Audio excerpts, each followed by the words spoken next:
दोस्तों, हम इस सीरीज में कुछ मोस्ट इम्पॉर्टेंट प्रीपोजिशन के विषय में चर्चा करेंगे।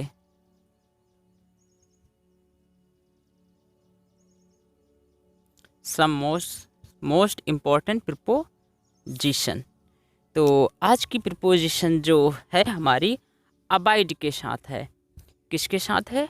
अबाइड के साथ। अबाइड, इसका अर्थ होता है रहना। अबाइड का अर्थ होता है रहना।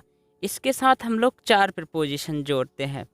पहली प्रीपोजिशन हम लोग जोड़ते हैं इसके साथ एट। एट तब लगता है जब हम कोई व्यक्ति किसी स्थान पर रह रहा हो तो हम एट लगाते हैं। वहीं इसके साथ दूसरी प्रीपोजिशन हम लगाते हैं इन। यह जब लगाते हैं जब कोई व्यक्ति किसी घर में रह रहा हो तो हम लगाते हैं इन। और जब कोई व्यक्ति किसी व्यक्ति के साथ रह रहा हो तो वहाँ पर हम लगाते हैं विद। क्या लगाते हैं? विद। और जब कोई व्यक्ति किसी के निर्णय के साथ हो, किसी के निर्णय के साथ हो तो वहाँ पर हम लगाते हैं फॉर। वहाँ हम लगाते हैं बाई। क्या लगाते हैं? बाई। तो देखिए, अब इनसे रिलेटेड कुछ एग्जाम्पल देख लीजिए। स्थान का मतलब कोई ऐसे मान लीजिए स्थान, ये क्या है आपका? मान लीजिए पॉन्ड है, ये है आपका तालाब, ये आपका मान लीजिए घर है, कुछ इस प्रकार से। ये है हाउस, और ये मान लीजिए कोई व्यक्ति है। और निर्णय का मतलब किसी का निर्णय है, मान लीजिए निर्णय। तो अब एग्जाम्पल देखिए। जैसे हम एग्जाम्पल लेते हैं कि वह तालाब पर रहेगा। क्या कहा? तालाब पर रहेगा। तो he will abide at pond. मतलब ये कोई स्थान है, यहाँ पर आप नहर कर सकते हैं, मतलब कैनाल। आप यहाँ खेत कर सकते हैं, मतलब फील्ड। और इसी तरीके से कहें अब कि ही विल अबाइड इन हाउस। इसका मतलब हुआ वह घर में रहेगा। अब यहाँ घर, जितने भी आपके घर होंगे घर साइज के, जैसे घर साइज के क्या होते हैं? आपका बैंक हो गई, स्कूल हो गया, या फिर रेलवे स्टेशन के अंदर जो छावनी होती है वह। तो यहाँ पर आप इन लगाएंगे। मतलब जब कहीं कोई व्यक्ति किसी बंद प्लेस में रह रहा हो तो आपको लगाना है अबाइड इन। और जब कोई व्यक्ति किसी खुले प्लेस में हो, कैसा हो? खुला प्लेस, तो वहाँ लगाना है अबाइड एट। और उसके बाद व्यक्ति, जैसे कहते ही विल अबाइड विद मी। इसका अर्थ हुआ वह मेरे साथ रहेगा।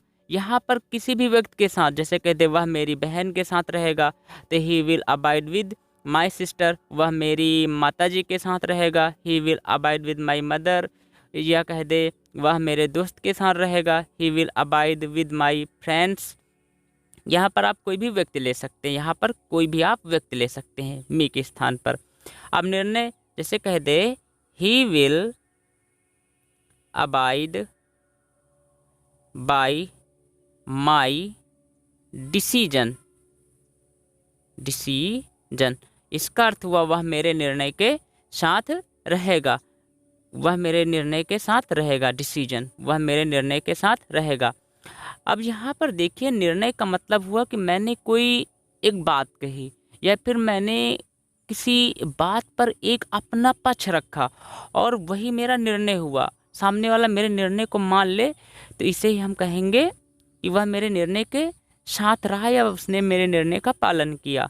अर्थात ही will abide by my decision.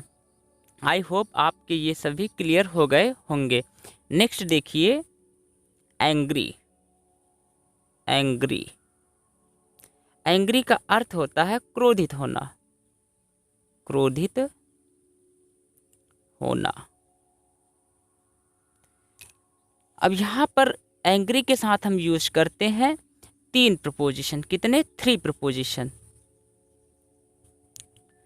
First preposition है विद, सेकंड प्रपोजिशन है आपका एट, और थर्ड प्रपोजिशन आपका है फॉर।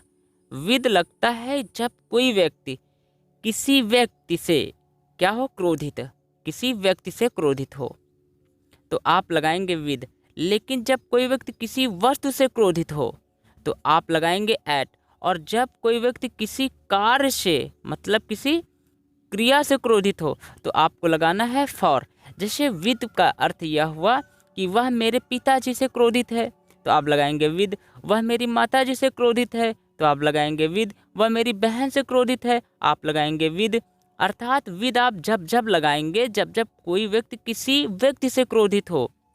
जैसे he is angry with my sister, वह मेरी बहन से क्रोधित है। आप यहाँ पर रख सकते हैं my father, my mother, my sister तो है ये, माई ब्रदर। अब यहाँ पर आप माई टीचर भी लिख सकते हैं, यहाँ पर कोई भी व्यक्ति लिख सकते हैं। और यहाँ वस्तु जैसे he is angry at his mobile, इसका अर्थ हुआ वह अपने फ़ोन से क्रोधित है, वह अपने फ़ोन से क्रोधित है। तो यहाँ पर जो हिज फ़ोन है, यहाँ पर आप कोई भी वस्तु ले सकते हैं, किताब ले सकते हैं, पेन ले सकते हैं, बैग ले सकते हैं, कॉपी ले सकते हैं, कुछ भी यहाँ पर कोई वस्तु ले सकते हैं।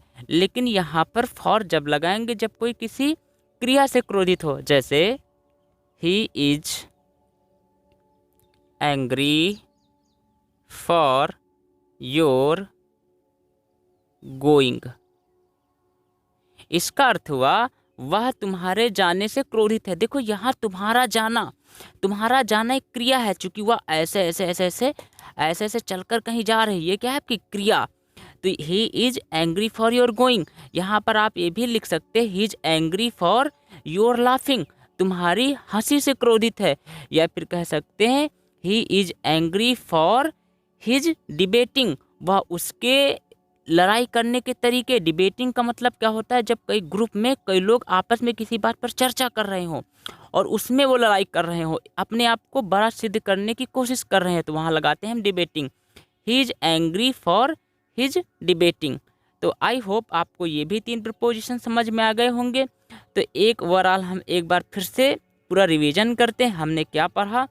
पहले हमने देखा अबाइड के साथ 4 प्रपोजिशन और एंग्री के साथ 3 प्रपोजिशन। अबाइड के साथ एट जब लगाते हैं जब किसी स्थान में कोई व्यक्ति रह रहा हो। इन जब लगाते हैं जब कोई व्यक्ति किसी के घर में रह रहा हो या घर में रह रहा हो। विद लगाते हैं जब कोई किसी व्यक्ति के साथ रह रहा हो। और बाय लगाते हैं जब कोई किसी के निर्णय के साथ हो या उसका पालन कर रहा हो। एंग्री विद जब लगाते हैं जब कोई किसी व्यक्ति से क्रोधित हो। जब वस्तु से क्रोधित हो तो एट, क्रिया से क्रोधित हो तो फॉर। आई होप आपको ये सभी प्रपोजिशंस क्लियर होंगे। यदि आपको कोई कन्फ्यूजन हो तो कमेंट बॉक्स में अवश्य पूछना। Thank you so much.